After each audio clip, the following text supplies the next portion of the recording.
بسم اللہ الرحمن الرحیم۔ ناظرین السلام علیکم۔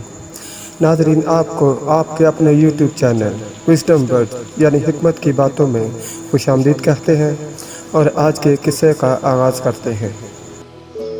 میدان احد میں مسلمانوں کی ایک لغزش سے وقتی طور پر مسلمان مغلوب ہو گئے اور دونوں طرف سے کافروں کے بیچ میں آ گئے، جس کی وجہ سے ادھر ادھر پریشان دوڑ رہے تھے۔ حضرت انس بن نضر رضی اللہ تعالی عنہ نے دیکھا کہ سامنے ایک دوسرے صحابی حضرت سعد بن معاذ رضی اللہ تعالی عنہ آ رہے ہیں۔ ان سے کہا، اے سعد، کہاں جا رہے ہو؟ خدا کی قسم، جنت کی خوشبو احد کے پہاڑوں سے آ رہی ہے۔ یہ کہہ کر تلوار تو ہاتھ میں تھی ہی، کافروں کے ہجوم میں گھس گئے اور کافروں سے مقابلہ کرتے ہوئے شہید ہو گئے۔